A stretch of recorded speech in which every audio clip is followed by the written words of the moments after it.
Everyone, welcome everyone, সবাইকে welcome জানাচ্ছি আমাদের আজকে একটা নতুন ভিডিওতে। তো এই ভিডিওটা অনেক স্পেশাল। অনেক কোশ্চেন ফেস করতে হয় এভরিডে, তার মধ্যে একটা কমন কোশ্চেন যেটা বেশি ফেস করতে হচ্ছে এই সময়, যে ভাই নিয়াজ ভাই আপনার কাছে আমরা ফিজিক্সটা পড়েছি একাডেমিকে ডু অর ডাই কোর্সে, সো রিভিশনটা কিভাবে দিব?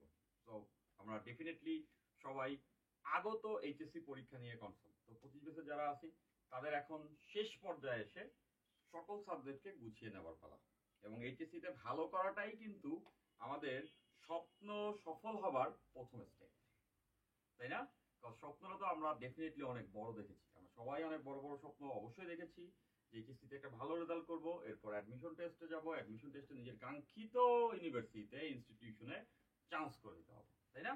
তাহলে আগত এইচএসসি পরীক্ষা উপলক্ষে আমাদের এখন থেকেই অবশ্যই প্রিপারেশনটাকে গুছিয়ে নেওয়ার শুরু করতে হবে।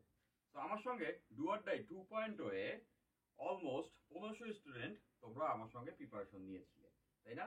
এবং পাশাপাশি ডেফিনেটলি অনেকেই আমার সঙ্গে ফিজিক্সের প্রিপারেশনটা নিয়ে থাকছে 25 বছর। তো তোমাদের শেষ মুহূর্তে এসে সবাই অবশ্যই ফিজিক্সটাকে গুছিয়ে নিতে চাও। তো এইটাকে আমরা বলতে পারি নাও অর নেভার, তাই না? এখন যদি আমরা ফিজিক্স বা যে কোনো সাবজেক্টে প্রিপারেশন না গুছাই তাহলে এইচএসসি পরীক্ষা ভালো হবে? হবে না। তাহলে 25 বছর সবাইকে বলছি, তোমাদের টেস্ট পরীক্ষা মেজরিটি চলছে, অনেকের শুরু হবে এরকম একটা অবস্থায় আছো, এবং টেস্ট পরীক্ষাটা দেওয়ার সময় তোমার রিয়েলিটি চেকটা হয়ে যাবে, আমি শিওর। রিয়েলিটি চেকটা কিরকম জানো? 75% স্টুডেন্টের কথা বলছি, এটা আরো বাড়ায় 90% বলা যেতে পারে। তোমরা টেস্টের আগে চিন্তাই করতে পারতেছিল না যে আচ্ছা আমার কি ফার্স্ট পেপারে সব মনে আছে, সেকেন্ড পেপারের কি সব মনে আছে। এই যদি হয় অবস্থা, তাহলে এইভাবেই কি আমি এইচএসসি পরীক্ষা ফেস করবো? ভয় লাগছে, তাই না? তো এই ভয়টা সবার লাগে, এবং আমি যখন স্টুডেন্ট ছিলাম আমারও সেম ভয়টাই লাগতেছিল। আর মনে আছে আমি আমার টিচারের কাছে জিজ্ঞাসা করতেছিলাম, ভাইয়া আমার তো ফার্স্ট পেপারে কিছু মনে নাই, তো এখন তো সেকেন্ড পেপার পরে টেস্ট পরীক্ষা দিচ্ছি, আমি এইচএসসি পরীক্ষার আগে কেমনে এগুলা বুঝাবো?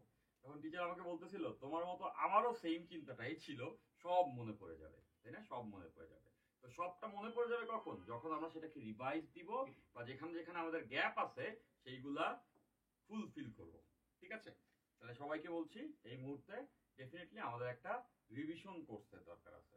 তো আমার সঙ্গে 25 ব্যাচের যত স্টুডেন্ট এই পর্যন্ত ফিজিক্সের একাডেমিক কোর্সটি করেছো, সেখানে তো পূর্ণাঙ্গভাবে আমি সব পড়িয়েছি, তাই না? তো এবার দরকার সেটার একটা রিভিশন করা। এখন রিভিশন মানে কি শুধুই রিভিশন যে পড়া জিনিস পড়তেছি সেটা না।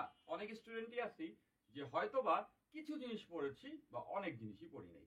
তো প্রত্যেকটা চ্যাপ্টারকেই রিভিশন ক্লাসের মাধ্যমে আমরা বেসিক সহ সব কিছু যা এইচএসসি তে জানা দরকার সেগুলো জানতে চাই। এবং এখানে বড় চ্যালেঞ্জ, খুব বেশি সময় নিয়ে জানার টাইম নেই। চিন্তা করে দেখো, তুমি যে সাবজেক্টগুলোতে বেশি টাইম দাও সেই সাবজেক্টগুলো হচ্ছে, সায়েন্সের স্টুডেন্ট হলে physics, chemistry, math, biology, Bangla, English, ICT তো আছেই, বাট এই চারটা সাবজেক্টে আমরা সব থেকে বেশি টাইম দিই, কারণ এটাতে রিভিশনে বেশি টাইম যায়। এখন ইন্ডিভিজুয়ালি যদি আমি ফিজিক্সকে আইসোলেট করি, তাইলে এইটাকে খুব কনসাইডলি পড়তে হবে। মেজরিটি একটা বড় প্রবলেম হচ্ছে গিয়ে আমরা অনেক এক্সাজারেট করে জিনিসপত্র পড়ি, পরে যায় পুরোপুরি হোল সিনারিটা মাথায় নিয়ে আমরা পরীক্ষা হলে বুঝতে পারি না। বাস্তবতা কি এটা না? লেটস সে আমি তোমাদের বললাম নিউটনিয়ান মেকানিক্স পড়তেছি, আমরা পড়তে পড়তে জমায়া পড়লাম, অনেক পড়লাম এটার উপরে অনেকগুলো ক্লাস করে ফেললাম। লেটস সে হ্যাঁ অনেক ভালো জানতো, ভালো কথা। বাট তুমি যখন 14টা চ্যাপ্টার তোমাদের সিলেবাসে আছে, সবগুলো একবারে মাথায় নিয়ে পরীক্ষা হলে বসবা, তখন কিন্তু হিউজ লোড। দ্যাটস ওয়াই এমন ভাবে শিখতে হবে যেন পূর্ণাঙ্গ নলেজটা নিয়ে পরীক্ষা হলে আমরা বুঝতে পারি, এবং তাতেই আমরা কনফিডেন্ট থাকতে পারবো, এবং কনফিডেন্ট স্টুডেন্ট ডেফিনেটলি পরীক্ষা ভালো করবে। তাহলে আমাদের দরকার কম্প্যাক্ট ক্লাসেস, রাইট? তো আই এম হিয়ার, আমি চলে আসছি তোমাদের জন্য। নাও or never HSC 25, now or never. নামটা কেন? আমাদের একাডেমিক কোর্সের নাম ডু অর ডাই, কারণ একাডেমিক আমাদের করতেই হবে, তাই না? করো অথবা মরো, মানে লড়বো আমরা একাডেমিকে। আর নাও অর নেভার মানে this is the last chance. এখন না বললে এইচএসসি পরীক্ষা আমরা কিভাবে ভালো করবো?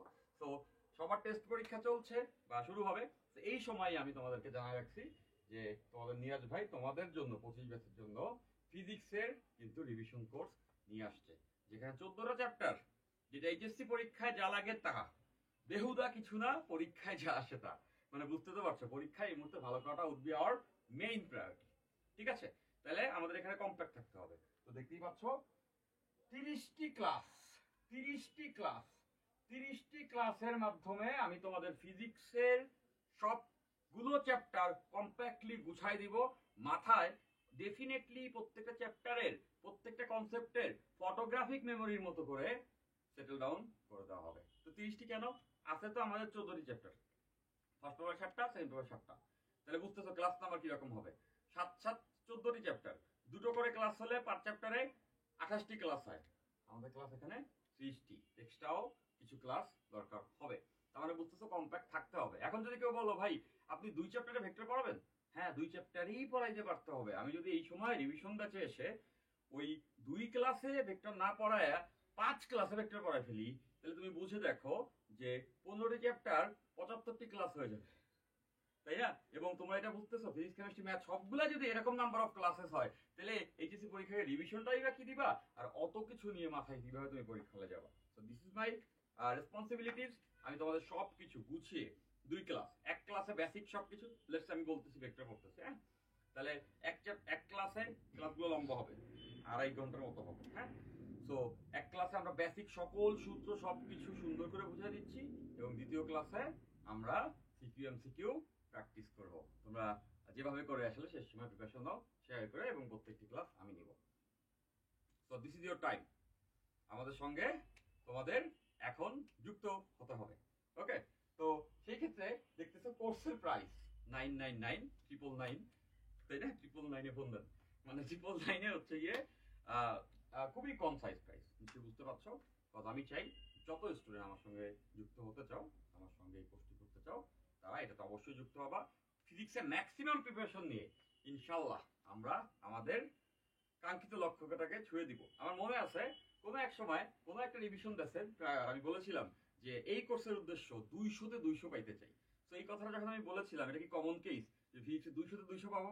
তো আই স্টিল রিমেম্বার গত বছরেরই কথা বলছি, যে এক স্টুডেন্ট তার এইচএসসি রেজাল্টের পরে বলছিল ভাই আমি 200-তে 200ই পাইছি, স্ক্রিনশট সহ দেখাচ্ছিল আমাকে রেজাল্টের, যে আপনার এই কোর্স থেকে 200-তে 200 পাইছি।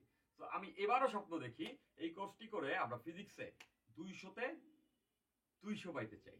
তো আর দেরি করা যাবে না, কোর্সে যুক্ত হতে হবে, এবং তারপরেই now or never. See you.